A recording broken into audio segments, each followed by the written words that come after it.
I really do think that for those who are in HR, it is important to take that step back, make sure that your profile looks great. But, we want you to shine and we don't want to take total control over this in any way. This is your profile.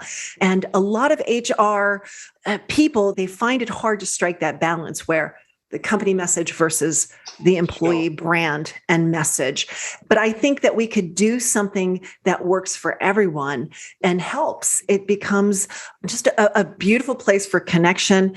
And I know this sounds crazy, but a little bit of storytelling. It's the company story, but also the employee's story. Welcome to the HR L&D Podcast with your host, Nick Day, CEO and founder of JGA Recruitment, specialist HR recruiters. Tuning into the HR L&D podcast will help you to discover strategic growth concepts, leadership development strategies, and the values and behaviours that drive organisational change and success. Together, let's empower our workforces, diversify our thinking, and achieve significant HR success. Hello and welcome back to the HR L&D podcast. My name is Nick Day, CEO at JGA Recruitment, specialist HR recruiters. Now, whether you're listening to this for the first time or the 100th time, let me take this opportunity to say thank you for joining me today. But in particular, thank you if you are really keen on maximizing your potential on LinkedIn, because this episode is for you. Do stay tuned. Today, all the way from New Jersey in the US, I am joined by Donna Serdula, who is an influencer who has been absolutely pivotal in pioneering the concept of LinkedIn profile optimization, specifically for business leaders. Now, for those that know me, who listen to this podcast, this is something that I'm hugely passionate about. It's work that for Donna led her in 2009 to found Vision Board Media and LinkedInMakeover.com. I will put those links in the episode notes for those interested in finding out more, where she developed the now coveted LinkedIn 4-point methodology. Donna now has over 40 writers working for her who all work tirelessly to help thousands of executives, entrepreneurs, HR leaders like yourselves to create the most professional branded LinkedIn profiles possible. She's also author of the book LinkedIn Profile Optimization for Dummies, published by Wiley. And let's be honest, when was the last time you took a detailed look at your own LinkedIn profile? How many of you know it could be a little bit better and yet we do nothing to improve it? Perhaps the question should really be, what incredible opportunities are we missing out on because our profile is not optimized? Well, I'm not going to give you those answers because we're joined by an absolute pro on this subject. So let me please welcome Donna Serdula to the HR L&D podcast show. Donna, welcome. Hey, Andy, thank you so much for having me. My absolute pleasure. I should actually mention as well, Donna has been featured here on Forbes, Business Insider, Times Money section, Wall Street Journal's Market Watch, LA Times, NBC, and so many other news outlets on this subject. So please trust me when I say we have an absolute LinkedIn expert on the show for you all today. But before we dive into LinkedIn, because that's what we're going to be talking about, I'm going to open with the question I always start with, which, Donna, what do the words human resources mean to you? Nick, I will be totally honest with you. And back when I was working in corporate America, the words HR struck terror in my soul. But I have to say things have changed. And when I hear HR, I really think of a partnership with employees, a bridge to the executive team. I think of good things now. But back when I was in corporate America, I have to tell you, it used to strike some fear in me.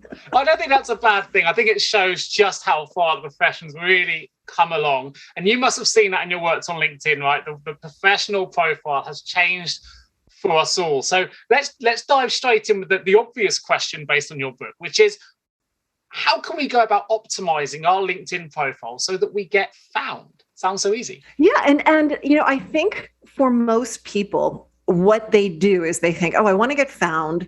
So let me just get on LinkedIn and let me start optimizing. But you really need to take a step back and figure out, what do you want to get found for? What would a person be searching for that should lead them, should have them collide with you in the searches? And until you really understand what those words are, you're not going to be able to optimize your profile in the manner that it needs to be. So first, really think in terms of who is my target audience? What do I want? How do I want to be found? What are those words they'd be using? And then once you understand that, at that point, you want to start from the top of your profile and you want to work your way down. You want to really always write to your target audience. You want to write to their needs, their goals, what they need to know about you. And you need to be using those keywords. That's absolutely imperative. So if I was an HR professional, then I what would be my target audience? Would I be looking at other HR professionals? Should it be the employees that I'm perhaps responsible for? And where do we even get started with when we come to these sort of keyword searching that you mentioned? Yeah. And I think for those HR leaders out there, it really depends. Some of them may be saying, hey, this is a fabulous time for me to start looking and to see what else is out there. There's others that might be saying, wait, I want to be on it for media opportunity. I want to have interviews. I want to be in articles. I want to be seen as an expert. I want to be someone who, collides with professional service providers and partners and investors. So really, the landscape out there is huge. There's a big spectrum of what a person could want. And maybe they want a little bit of everything. Yeah. But you've got to really just say to yourself, what am I hoping to achieve? And then once you do that, then you want to think to yourself, what is it? What are my strengths? What am I known for? What are those key words? If a person was looking for someone to speak on, performance development or something that is something that you're very interested in, you want to make sure that you talk about that in your profile. And you can do that in the about section. You could put it in your headline as a keyword. You could put it into your current experience, as well as depending upon your trajectory, if it's something that you did, throughout your career. But the more you talk about it, the more apt you are to show up in searches. Absolutely. I think one thing I really loved about your response there, although, I found LinkedIn profiles, one of the first million members, right, which may sound like that's still a huge number when you consider there's over 610 million people on it now. I was one of the first adopters, but I was a first adopter as a recruiter. And I think a lot of people feel like LinkedIn is almost like a recruitment platform. It's where you put your CV, but actually, as you've mentioned there, it's become much bigger than that. It's much broader. If you want to speak, then you can find speaking opportunities. If you want to network, you can find networking opportunities. How would you describe the platform for those that perhaps still view it with those, I only go to LinkedIn if I need a job eyes? Oh, I know. And you know what, Nick, that's something that so many people think about. It's like, oh, I get on LinkedIn when I'm looking. Or LinkedIn is just for job seekers, and it's not. It is a place to forge your network. It is a place to tell your story.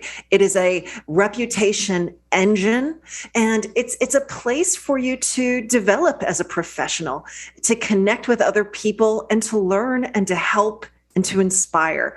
So it's a place that I want people to always be. And in fact, if you can say to yourself, LinkedIn is a place that I go to really make sure that I'm staying up on trends, that I'm connecting with people, that not only am I learning, but I'm also educating and adding value.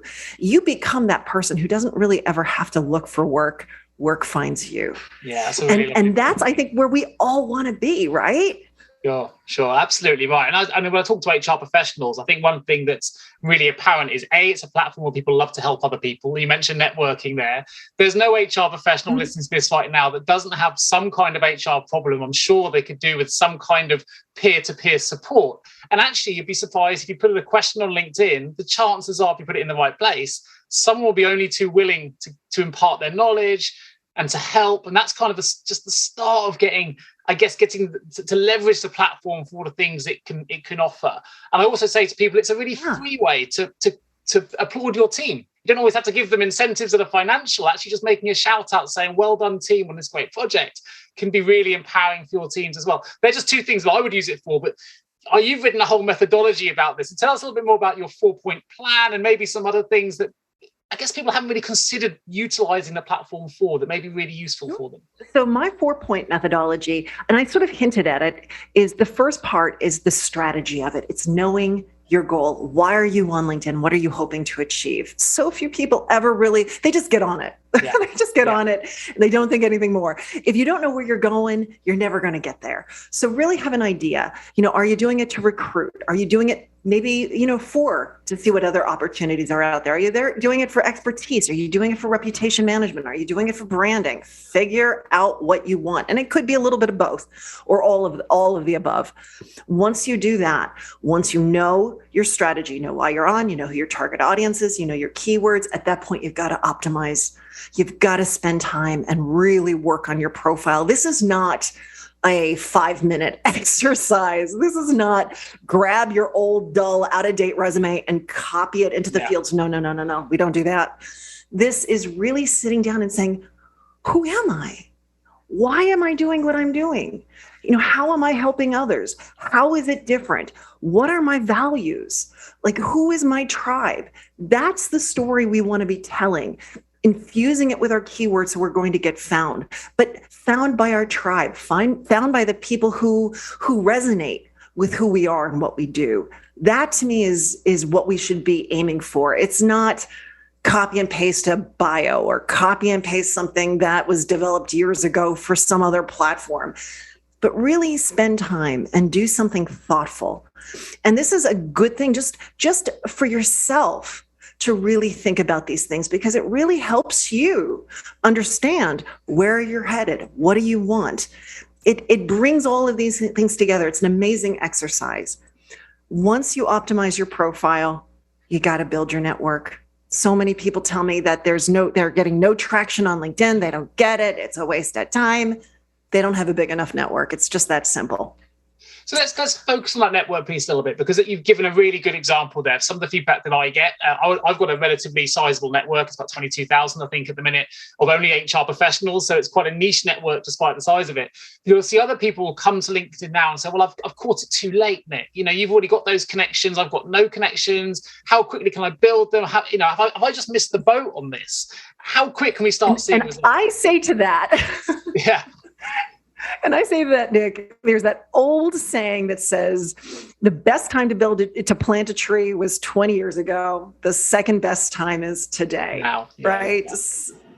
So it's never too late. And it's one of those things where you never stop, right? I mean, Nick, you have a sizable network, but you're still working on it. You're Absolutely. still... Yeah. And that's the way everyone should be looking at it. It's not something that ever stops. It's just a part of those tools in your tool belt. And it's something that you're always going to do. And that is, you're always going to be connecting and making sure that you're growing your network, but you're also looking back at that older network, and you want to make sure that you're telling it and you're working it and you're reconnecting with people. So, with LinkedIn and that network, you need to be connecting and really thinking about, how can I stay in touch with these people and how can I help them? How can I add value to them? Which then takes me to the next step, which is once you know why you're on it, you know your keywords, once you have your optimized profile, once you have a pretty strong and growing and thriving network, then you need to start to engage. And that is when you really start to see good things happen. It's when you get on and you start to post, you recommend people, you message people, you get on, you do the LinkedIn learning, you start running searches, you start really using LinkedIn as that tool. And once all of those gears are now moving and working together, really good things happen. It's crazy. I guess the question really is, if you're not on it, you'll never know what those good things are. You've got to be in it to win it. You've got to know, you only discover those opportunities by being proactive. And interestingly, you used your tree analogy. My brother has just joined LinkedIn literally last week. And it's really interesting seeing the differences. And I've been trying to guide him, and already he's having some really great conversations. And I've given my advice on how to optimize it, not to the level of your expertise, Donna, but for someone new to the platform who maybe is just a little bit overawed potentially with how much there is to do. You've got groups, you've got loads of things coming in, and you want to try and make the most of it. What would be the first three things you would recommend they did to make sure they're starting off in the right way? And if we were to just focus in just on the profile, all right, just the profile, I would say look at the intro card, look at that top part of the profile, make sure there's a background graphic that really illustrates your brand, that talks about, really shows in a subtle way. It doesn't have to be overly obvious, but, it really gives a person an idea of who you are and what you do without reading a single word. So a background graphic, get a nice looking profile picture, one that your face fills the circle. And I don't want to see much in terms of shoulders or elbows there, just your face. Make it smiling, look at the camera and make sure it looks nice. It's a nice professional photo. That's important. The next thing is that headline. The headline is so important because it's not just relegated to the top of the profile. That headline actually moves with you through all of your activity on LinkedIn. So if you're messaging someone, if you're posting on LinkedIn, if you're recommending someone on their profile, all of those areas, that they see your picture, they see your name, and they see that headline. And so the headline needs to be engaging. It needs to be attractive. It should be optimized with the right keywords. And it really should just compel a person to want to click on your profile to read more. Are there any do's and don'ts then? So for example, contact information. Now, I know for certain levels of engagement on LinkedIn, you can be we're a paid for user as a recruitment agency, so we have access to a few additional features. If you're new to LinkedIn, should people be including their contact information in their headlines or in their profile so that it's easy for other people to reach them, or should they keep that confidential with all the different data legislations and concerns that may be associated? How would you advise someone on that side? I always say, if you want opportunity to knock, you've got to tell it what door to knock on. So yeah. I think you should. I really do. I mean, if you're on LinkedIn because you want to help people, you want to inspire people, you want opportunities, it's best to put your contact information out there. Yes, there's always a chance that someone might try to sell you, but hey, that's not a bad thing necessarily. Sometimes it might be a solution that you need. But I do think it's important to put that contact information out there. But I'm going to say one more thing, Nick, and that is, I think for your audience, one of the things is look at your profile and see, is it something that you're happy to have represent you? Does it really tell your story, and does it show your value? But then don't stop there. Look at the company page. Look at the employees, look at the executive teams, and start to look at all of the profiles that are associated with your company and start asking yourself those questions as well, because they all represent that company. And you want to make sure that, the company story is there and that, the people look like someone that's, really showcasing their best. A really interesting observation from my side, and I'd love to get your take on this. And I think you've mentioned this a few times. It's really important that people coming to LinkedIn are clear about their goals and objectives for the platform. Now, interestingly, LinkedIn have added a few features to make this easier. So, for example, you can have the open for opportunities little picture that goes up. What was really surprising for me is when that became available, loads of people started utilizing it. But they're usually people that never thought about writing, hey, I'm open for opportunities themselves before that became available. And it kind of showcases just how many people are on the platform, but aren't actually telling other users why they're there. And if that is for a job search, if it is because they want to share ideas, they want to get involved in, NED work or speaking. And that's one thing that what are the sort of common things that you see when you're looking at someone's profile? They think they have it optimized, but actually you go, every time I see this is quite common. You haven't done X, Y, or Z. What are the common things that you see? For most people, and it really doesn't matter if you're great in sales, if you're a high performer, you're a fabulous leader, when it comes to writing about yourself, it's tough. It's really, really hard to write about yourself. And it's even harder to understand what your own strengths are because they come so easily, right? Like you just sort of assume, I can get up on stage and speak. That's easy. No, it's not. Most people can't do that. So, it really is hard. And I think when you look at your profile, a lot of times you're looking through it, just through your own lens of who you are. And I do think it's important to ask for help and ask other people and say, hey, here's my profile. Does it fit? with the vision that you have for me? Is it matching my brand? And maybe my brand needs to change. Maybe I need to start to incorporate different aspects of who I am and what I'm putting out there without even recognizing it. So in some ways, when you look at your profile, really say to yourself, did I cut corners, or did I really open up and write authentically? Did I hit all of those points that are important to me and what I believe are my superpowers, that I believe are, my added, just specialties? Those things, I think a lot of us, we don't want to write about ourselves. We'd rather clean out our garage or rearrange our kitchen before we sit down and write about ourselves. So I would just say, read it through, almost look at it as if it was not us. Think of it as a totally different person and read it and think to yourself, what am I getting out of it? Like, am I truly impressed? And if you can't do it, and it's okay if you can't, it's really hard. That's why I have my business. It's really hard to do this. Find a friend, find a colleague, find your mentor, and say, read this for me and help me understand, does this match not who I am today, but who I want to be tomorrow? And that's great advice. And let's focus a little bit then on, you've got a team of 40 plus writers now helping people really develop their personal brand, a personal branding expert. What are some of those, I think it's over 6,000 executives you now work with, Donna, which is a phenomenal number. What are some of those executives talk to you about LinkedIn success? And how does your team start that process of really improving employee branding for people? Where does it start? And what are some of the success stories that have come out on the other side of it? The success stories, what really, I almost have to say, it surprised me. I started this in 2009. Back then it was just me. And what I found to be surprising is, one, that it can change a person's life. Yeah. I know it sounds crazy, but so many times people feel stuck. They don't know their story. They don't understand the value they add. And they're not where they want to be because they define themselves for who they are right this very second.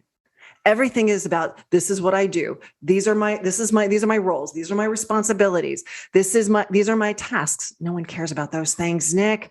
It's, what have you done? How have you moved the needle? What are your accomplishments? What are your triumphs? What are you truly proud of? It's not that this is what you do every day, but what have you done that has made a significant impact on the organization? And let's not even think about what you're doing day to day right this very second. Where do you want to be? Where do you want to go? What does that future look like? And let's start talking about the things that you do now that push you, that align to that future vision. And when we do that, it's the strangest thing happens. The universe starts to provide, opportunities start to come, and people start to move forward again. They start to level up. They may feel a little uncomfortable. But once they're in that uncomfortable spot for a little bit of time, it starts to feel more comfortable. And the next thing they know, amazing things have happened. They've changed jobs. They get new clients. They find awesome opportunities. And it's all worth it. It's all worth the small little expense and uncomfortableness of sitting down and talking about yourself. Sure. And I think, as a recruiter, I use LinkedIn for searching for people all the time. You can never, you'll never know from the other side of the platform what it is that people like myself are searching for. It's not just HR practitioner or HR leader, because that brings me back thousands and thousands of results. So we have to be more specific. We are looking for people's goals. We are looking at the things that motivate them. So I think it's incredible advice that you're giving. It's really important. And when you go to a party, I can tell you that my name is Nick Day from London and I work in recruitment. Doesn't really tell you anything about me. That's kind of the surface information, right? And we want to get underneath that and really find out about the values and the behaviors that drive that individual, which is something that HR people are just so passionate about anyway, aligning corporate cultures with corporate values and employee values. Mm-hmm. So it's hopefully this is really, really resonating with them with some of the advice that you're giving.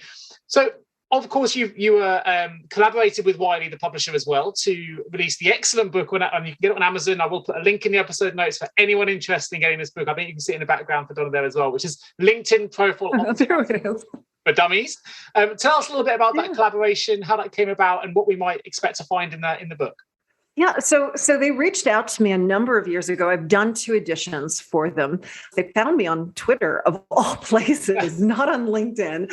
It was through a tweet that I had sent out. The acquisitions editor said, "Wow, this is really fascinating." And she went down the rabbit hole of my LinkedInmakeover.com website, and she said, "You know what? I think there's a need, not just for a For Dummies book on LinkedIn, but one that really, specifically goes into the branding aspect and the profile and building that presence." And so she reached out and we did the book. It was a crazy whirlwind of writing. But what I really love about the book is it wasn't meant to be read cover to cover. It's really meant to be that resource book for you. So a person can say, "You know what? I want to tackle the about section. So let me go to that chapter. Let me go to that section and let me read about it." Or, "Hey, I'm having a real hard time with just understanding how I can truly, showcase my experiences." So you could go to that section and read up about it. So, and it's full of tips and tricks, and it's made to be devoured, but, devoured in those areas and time that you need it. It's not, you don't have to, you can, but you don't have to read it cover to cover. Have you ever asked yourself, how can any recruiter understand my HR recruitment challenges? Please don't give up on your hiring challenges just yet. Here at JGA HR Recruitment, we appreciate the difficulties associated with attracting, recruiting and retaining top human resources talent. We also understand just how costly a poor hire can be. JGA HR Recruitment would like to partner with you to help you overcome your hiring challenges. Contact us today on 01727 800 377 or visit jgarecruitment.com to find out more. So if I was then, as I am, I'm someone I consider myself pretty familiar and up to speed with the way that LinkedIn works. But of course, it has an algorithm behind it that changes all the time. There'll be lots of people listening to this, hopefully, have gone, "Actually, I think I've done a pretty good job on LinkedIn. I feel like I know my stuff." When you get to that level, what are some of the things that you still see? You might know a lot, but actually, if you considered X, Y, or Z, or where can we take it to the next level? We feel like we've got a good profile, but we actually just want to optimize it that little bit more. What are some of the things you might be able to suggest? So some of the things to go a little bit further, and that would be adding multimedia, going into the featured section of the profile and adding that. So few people even know the featured section is there. It's relatively new, but it's a great way of incorporating elements that are outside of LinkedIn into your profile. So you could have YouTube videos, you could have PowerPoint presentations, you can link back to your company website, or maybe if you're doing philanthropic stuff, you can link out to different charities that you work with. It's the featured section is an amazing area. The other aspect is the video, the cover video for the profile picture. Again, very few people are using it, but you can go in there, you just tap on your profile picture, and you can actually upload a video to your profile picture. So when a person is looking at your profile, suddenly your profile picture comes alive and it's you moving and talking and introducing yourself. There's also the pronunciation area where you can pronounce your name. Nick, you have an easy name. My last name's a little difficult, so it works well for me. But for you, Nick, you might even consider adding that pronunciation, but giving an elevator pitch as well. So it doesn't just have to be that your name, it could be your name and your elevator pitch, who you are and what you do and how you help. There's a lot of hidden sections and things that LinkedIn is adding. I mean, they just recently added your pronouns. So if you really want to show yourself as that person who is all accepting and welcoming, go in there and add your pronouns. It's just the profile is so robust. It's so robust. And I think very few people recognize how extensive it can be. And I know a lot of times people hear that, they're like, but if I put too much, is it going to turn people away? Have I overdone it? The truth of the matter is, if you want to get found, the more content and context you add, the more you're able to authentically and organically utilize keywords. The more keywords you have, the better you are to get found. So plus, people are qualified when they're looking, right? So they want to learn more about you. They're there for a reason. So give them something. Some great advice. By the way, I will put Donna's LinkedIn profile again in the show notes. Well worth checking out, because actually Donna's profile was the first that I saw, which has that kind of video animation under the profile picture. It's fantastic. So go and check out Donna's profile. I'm sure you can follow Donna's work as well on LinkedIn, but you'll see exactly some of those features that Donna's just mentioned come to life when you view her profile, and you can make it hopefully happen yourself. Certainly a plan for me to try and do that after this as well. You mentioned that sometimes people don't want to put themselves out there as much because they're worried about certain contacts. Certainly in the recruitment world, some people don't like to do it because they're worried their current employers may see that they are active on the platform. Now, I will always say as a recruiter, look, try not to be too concerned, because all of your colleagues will already be on there, right? So don't worry. Right. It's not just you and your business. Most people now tend to have a LinkedIn profile of some sort. But for someone that is concerned, maybe their objective is to find a new position, but they're wary that their manager may see it. What kind of advice would you give to that individual? So the advice that I would give is recognize that everyone is on LinkedIn right now. There's very few people that aren't. You don't need to be on LinkedIn in a manner where it's like, hey, I'm looking for a job. Shower me recruiters with opportunity. You don't have to be on LinkedIn in that type of a desperate way. It's not necessary. You want to be on it in more of a branding type of way, where you want to let people know who you are and how you're helping and what you're doing. And you can even talk about your current company and what you're doing in that role. There's nothing wrong with that. In fact, I think for most employers now, they want to see that you're putting forth an effort, that you know your brand, that you own your brand, you own that value, and you're putting it out there. There's something very, very attractive about that. For companies, your number one asset is your employees.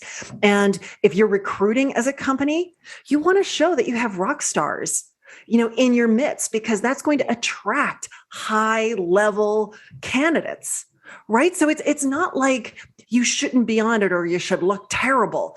That's not going to help anyone. It's not even going to help the company, right? You want great clients. Clients want to know who's working there, who's going to be helping them. And they want to see amazing, amazing people. So I would say, put yourself out there, showcase yourself as an awesome person. And if someone says, hey, what are you doing? I'm helping the company. I'm showcasing the awesome assets, employees that are here. And the other thing is, I've always said, you don't really need to say, hey, I'm looking for my next opportunity, or recruiters, please reach out to me.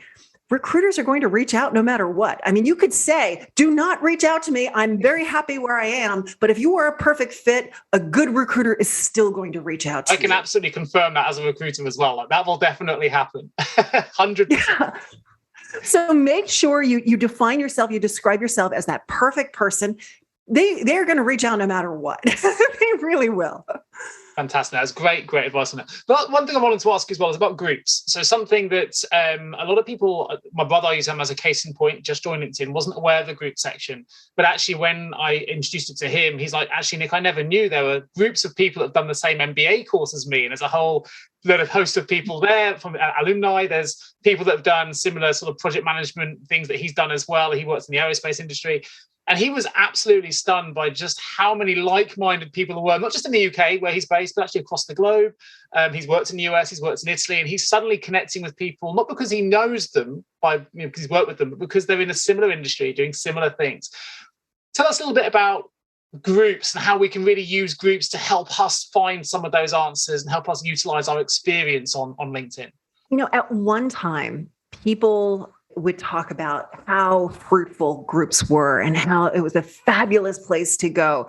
And I do believe there are some groups that are still active, but LinkedIn has done a lot to really just take away the functionality and a lot of the value that groups brought. So I will say, if you know of a group and it's active and people are there, that's a fabulous thing. It's a thing of beauty, and the groups can be potentially very, very fruitful. But unfortunately, a lot of the groups it's not like it used to be. I believe that if you want to find those like-minded people, follow hashtags, because the post and that LinkedIn feed is where there's a lot of activity right now. So certainly, click on the work waffle, click on groups, do some searches, but don't put a lot of effort there because it's not the way it used to be, unfortunately. And it's not this happening place. A lot of those groups have moved. The administrators just got tired and they went to Facebook, they went to Slack, they went to Mighty Networks, they went to other places. So if you really, and so you can't find what you're looking for, it's not you. It's not you. It's just what happened. And I would love to see the groups, rise again like a phoenix. I would love nothing more than that because they were very powerful and it was a fabulous place to go and find those like-minded people. What you can do is run some searches and look for hashtags, follow hashtags. There's a lot of great things happening. You can jump in, see what other people are talking about, and jump into conversations that are from people outside of your network. So that's a fabulous tool to really sort of get out from your regular network to find other people talking about things that you care about. I think that's really, really good advice. Where could we find then which hashtags to be following if we're new to it? Maybe we're new to the whole hashtag concept. We want to get involved in that conversation. How can we discover which hashtags are probably most relevant to what we want to achieve? Yeah, what I have found is within the LinkedIn realm versus Twitter versus Instagram, where they get a little bit more niche, they get really nitty gritty with accuracy with the hashtags. It's better to be broad and more general on LinkedIn. So look at leadership, look at innovation, look at HR. And so look at the more broad hashtags. And then from there, once you start looking at what people are posting, then you can kind of go down a little bit more of a niche rabbit hole and see if it's HR tips or HR leadership. But I find that the broader you are, the more followers you'll find. The other thing is when you do post on LinkedIn, what we found is you don't want to inundate your post with a lot of hashtags. It doesn't benefit the post. Less hashtags are more beneficial and you'll see a much greater, more views. So stick to like 3 hashtags. I wouldn't go much more than 5 hashtags per post if you're the person creating the content. Yeah, no, great advice. And actually just bringing it back to the groups thing is really interesting what you mentioned, because also my brother's success was found in like-minded MBA alumni groups, which are quite niche.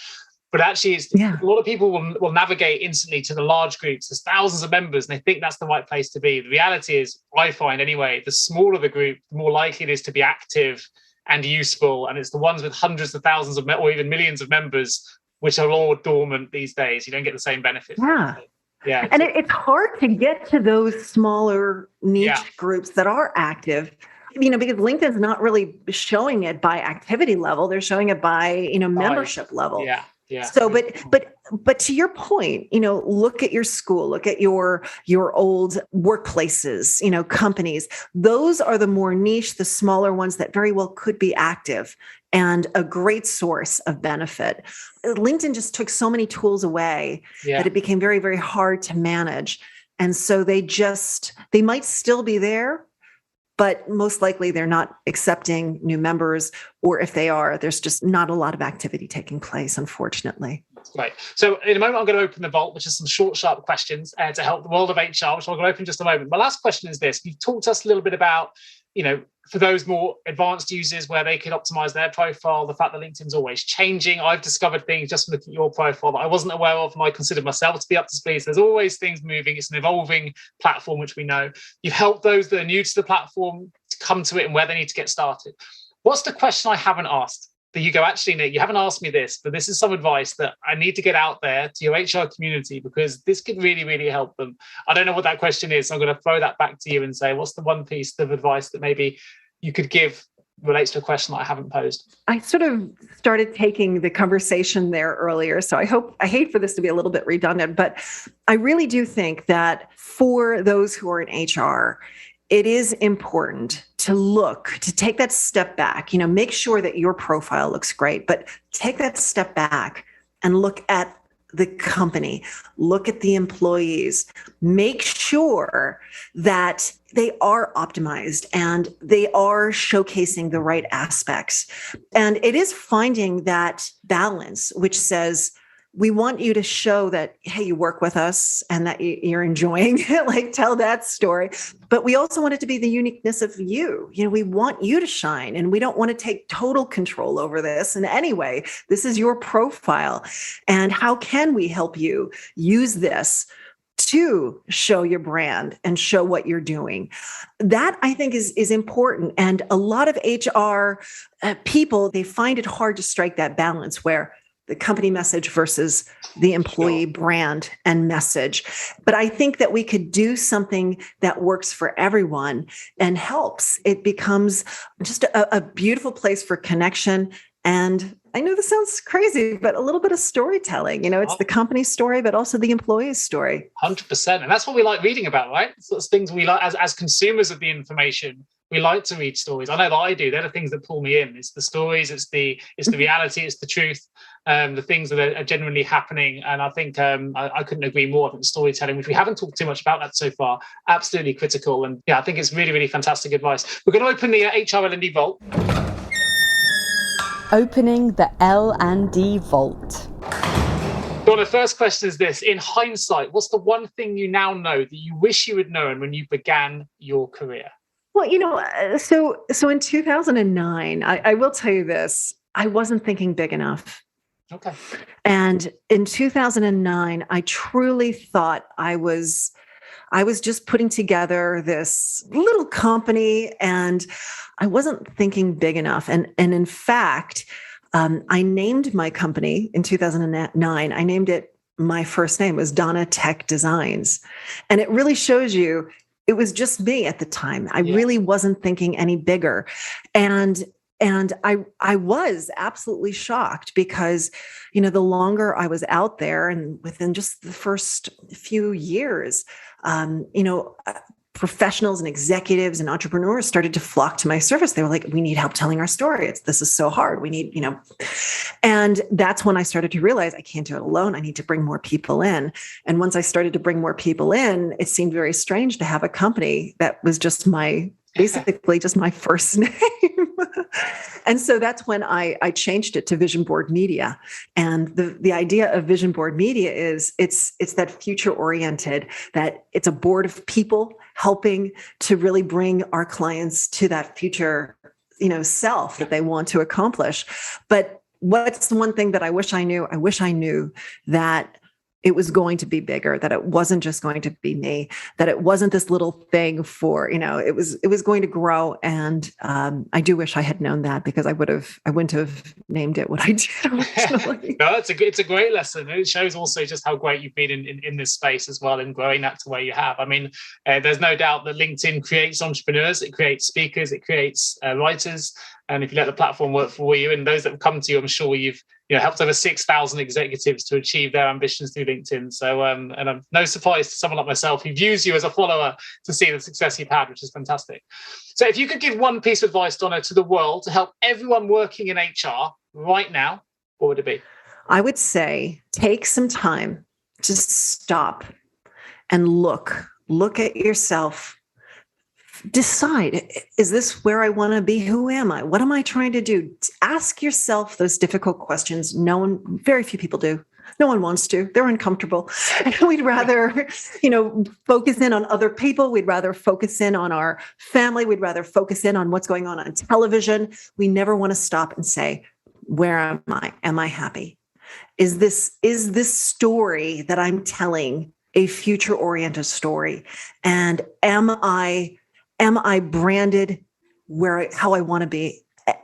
Because this story, your profile, all of these things, even the career branding, people look at you because they want to know what to think. And you have this power to really control their perception.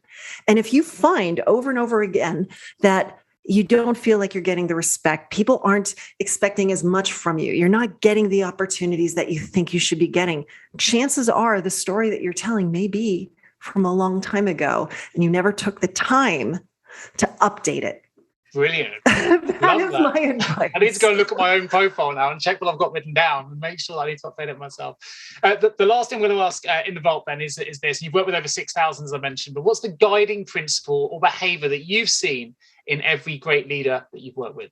I always ask people, when they come to work with us, not to work with us, but to work, as a client of ours, I ask them to fill out a questionnaire.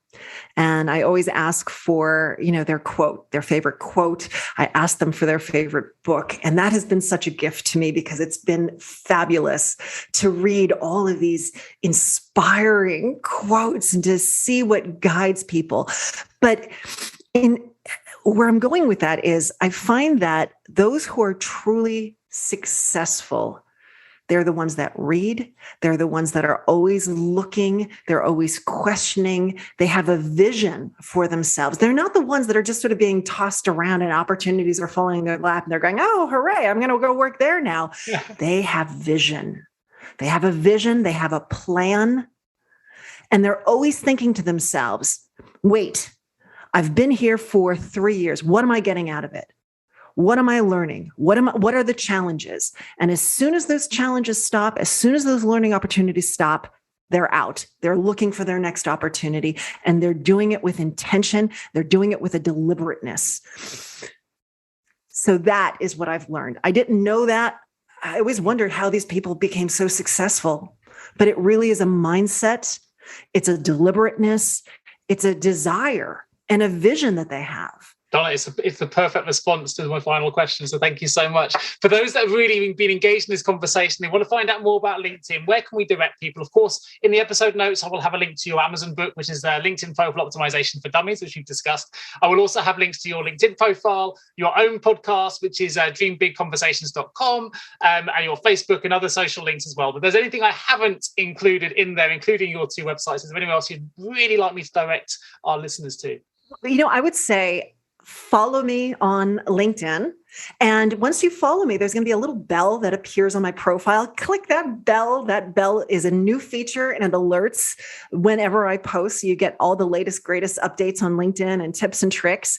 And then if you want to find, more about our services, as well as we have tons of free resources. I give so much away. It's not even funny. So visit linkedin-makeover.com and click on the free resources to learn, just to see what else all the fun little things that we give away.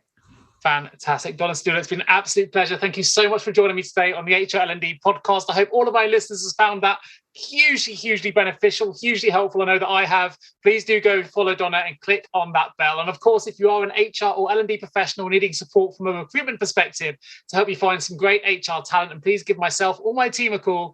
You can catch us at www.jgarecruitment.com. And of course, that link will also be in the show notes. But just leaves me to say, thanks once again, Donna, for joining me today. I wish you a great finish to the day. And thank you all for listening to the HR L&D podcast. See you again soon. Thank you so much for tuning into the HR L&D podcast with your host, Nick Day, CEO of JGA Recruitment, Specialist HR Recruiters. If you need any help with the current HR or L&D vacancy, then please get in touch with Nick and his team. All contact details can be found in the episode notes.